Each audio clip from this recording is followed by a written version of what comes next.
Ngokuka Luka 9. Wayesebabizela ndawonye abayi12, wabanika amandla negunya phezu kwamademoni onke nokuphulukisa izifo. Wabathuma ukushumayela umbuso kaNkulunkulu nokuphulukisa.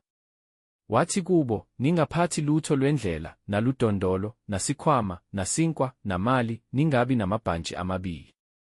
Nakuyiphi indlu eningena kuyo, hlalani lapho, nize nimuke khona. Bonke abanganamukeliyo, anothi nxa nimuka kulowo muzi, nithintithe uthuli ezinyaweni zenu, kube ngubufakazi ngabo. Bamuka-ke, bahamba imizi ngemizi beshumayela ivangeli, bephulukisa ezindaweni zonke. Kwathi uHerode umTetrarki ekuzwa konke okwenzekayo, wasambatheka ngokusho kwabanye ukuthi uJohane uvukile kwabafileyo, ngokwabanye ukuthi u-Eliya ubonakele, ngokwabanye ukuthi kuvukile umprofethi othile kwabadala. Kepha uHerode wathi, uJohane ngamnquma ikhanda mina, kodwa ngubani lo engizwa ngaye okunje? Wafuna ukumbona. Abapostoli sebebuyile bamlandisa konke abakwenzileyo, wabathatha, wamuka nabo bebodwa ukuya emzini othiwa iBhethayida. Kepha izixuku sezazi zamlandela, wazithakazela, wakhuluma kuzo ngombuso kaNkulunkulu, wabaphulukisa abaswela ukuphulukiswa. Seliqala ukushona, beza kuye abayi12, bathi, bamukise abantu ukuba baye emizaneni nasezweni elizungezileyo, bangenise, bathole ukudla, ngokuba lapha sisendaweni eyihlane. Kepha wathi kubo, bapheni nina ukudla. Bathi-ke, esinakho yizinkwa eziyisihlanu nezinhlanzi ezimbili kuphela ngaphandle kokuba siyobathengela bonke laba bantu ukudla. Ngokuba kwakukhona amadoda okungathi izinkulungwane eziyisihlanu. Wathi kubafundi bakhe, bahlaliseni ngezigaba ngamashumi-50. Benze njalo, babahlalisa bonke. Wazithabatha izinkwa eziyisihlanu nezinhlanzi ezimbili, wabheka ngasezulwini, wazibusisa, wazihlephula, wanika abafundi ukuba babele isixuku. Badla, basutha bonke, kwabuthwa imvuthuluka eyasala kubo, iziqabetho eziyishumi-2. Kwathi ekhuleka ngasesitha, abafundi babe naye, wababuza ethi, abantu bathi ngingubani na? Baphendula bathi, uJohane uMbhaphathizi, kepha abanye bathi, ngu-Eliya, abanye kodwa bathi, kuvukile umprofethi othile wabadala. Wayesethi kubo, nina-ke nithi ngingubani na? UPetru waphendula wathi, unguKristu kaNkulunkulu. Wabayala, wagcizelela ukuba bangatsheli muntu lokho, wathi, indodana yomuntu imelwe ukuhlupheka ngokuningi, ilahlwe ngamalunga nabapristi abakhulu nababhali, ibulawe, ivuswe ngosuku lwesithathu. Wayesethi kubo bonke, uma umuntu ethanda ukuza emva kwami, makazidele, athabathe isiphambano sakhe imihla ngemihla, angilandele. Ngokuba yilowo nalowo othanda ukusindisa ukuphila kwakhe uyakulahlekelwa yikho, kepha olahlekelwa ngukuphila kwakhe ngenxa yami uyakukusindisa. Ngokuba kuyakumsizani umuntu uma ezuzile izwe lonke, yena uqobo alahleke nokuba alimale na. Ngokuba yilowo nalowo onezinhloni ngami nangamazwi ami ngaye lo indodana yomuntu iyakuba nezinhloni, lapho iza ngenkazimulo yayo nekayise neyezingelosi ezingcwele.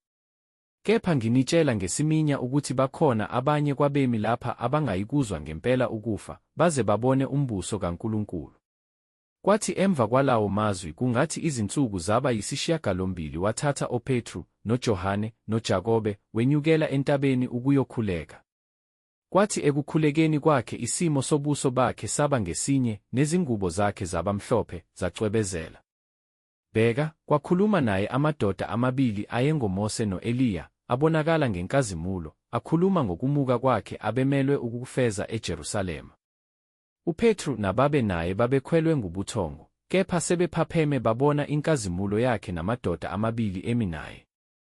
Kwathi ekwahlukaneni kwawo naye uPetru wathi kuJesu, Nkosi, kuhle ukuba silapha, masakhe amadokodo amathathu, elinye libe ngelakho, elinye libe ngelikaMose, elinye libe ngelika-Eliya, wayengazi ukuthi uthini. Esakhuluma lokhu, kwafika ifu, labasithibeza, besaba ekungeneni kwabo efwini. Kwavela izwi efwini, lathi, lo uyindodana yami ekhethiweyo, yizweni. Kwathi livela izwi, uJesu wafunyanwa eyedwa. Bathula bona, ngaleyo mihla kabatshelanga muntu neyodwa yalezo zinto abazibonileyo. Kwathi ngangomuso sebehlile entabeni, isixuku esikhulu samhlangabeza. Bheka, indoda yasesixukwini yamemeza yathi, Mfundisi, ngiyakunxusa ukuba ubheke indodana yami, ngokuba yiyo yodwa kimi. Bheka, umoya uyayibamba, idazuluke masinyane, uyihlukumeza, ikhihlize amagwebu, amuke kuyo eseyizukile. Ngibanxusile abafundi bakho ukuba bamkhiphe, kepha bahluleka. UJesu waphendula wathi, Osizukulwane esingakholwayo nesiphambeneyo, koze kube nini nginani, nginibekezelela na? Yilethe lapha indodana yakho. Kuthe iseza, idemoni layiwisa phansi, layihlukumeza kakhulu. UJesu wamkhuza umoya ongcolileyo, wamphulukisa umfana, wambuyisela kuyise. Bethuka bonke ngamandla amakhulu kaNkulunkulu. Besamangele bonke ngakho konke akwenzileyo. Wathi kubafundi bakhe, Khwezani lawo mazwi ezindlebeni zenu, ngokuba indodana yomuntu iza kukhashelwa ezandleni zabantu. Kepha abakuzwisisanga lokho kusho, kwakusithekile kubo, ukuze bangakuqondi, besaba ukumbuza ngalokho kusho. Kwavela ukuzindlisana phakathi kwabo kokuthi ngubani ongahle abemkhulu kubo. Kuthe uJesu ebona ukuzindla kwenhliziyo yabo, wathabatha umntwana, wamisa phambi kwakhe, wathi kubo, Yilowo nalowo oyakwamukela lo mntwana ngegama lami, uyangamukela mina, ongamukela mina uyamamukela ongithumileyo, ngokuba omncinyane kini nonke nguye omkhulu. UJohane waphendula wathi, Nkosi, sabona umuntu ekhipha amademoni ngegama lakho, samnqabela ngokuba engalandelani nathi. Kepha uJesu wathi kuye, Ningamnqabeli, ngokuba ongamelene nani ungakini. Kwathi sezizakuphelela izinsuku zokwenyuswa kwakhe, wabhekisa ubuso bakhe ukuya eJerusalema. Wathuma izithunywa phambi kwakhe, zahamba, zangena emzini wamaSamariya ukuba zimlungisele. Kepha awamamukelanga, ngokuba ubuso bakhe babubheke eJerusalema. Kuthe abafundi bakhe oJakobe noJohane sebekubonile lokho, bathi, Nkosi, uyathanda ukuba sibize umlilo wehle ezulwini, uwaqede na? Kepha waguquka, wabakhuza wathi, Anazi ukuthi ningabomoya muni. Ngokuba indodana yomuntu ayizanga ukubhubhisa imiphefumulo yabantu kodwa ukuyisindisa, base beya komunye umuzi. Kwathi behamba endleleni, umuntu othile wathi kuye, Ngizakukulandela, noma uya ngaphi. UJesu wayesethi kuye, Izimpungushe zinemigodi, nezinyoni zezulu zinezidleke, kepha indodana yomuntu kayinandawo, lapho ingacamelisa khona ikhanda. Wayesethi komunye, Ngilandele. Wathi yena, Ngivumele ngiye kuqala ukuyakumbela ubaba. Kepha wathi kuye, Yeka abafileyo bembele abafileyo babo, kodwa hamba wena, ushumayele umbuso kaNkulunkulu. Nomunye-ke wathi, Ngizakukulandela, Nkosi, kepha ngivumele ngiye kuqala ukuyovalelisa abasekhaya. Kodwa uJesu wathi kuye, Akakho othi esebeke isandla sakhe egejeni, abuke emuva, ofanele umbuso kaNkulunkulu.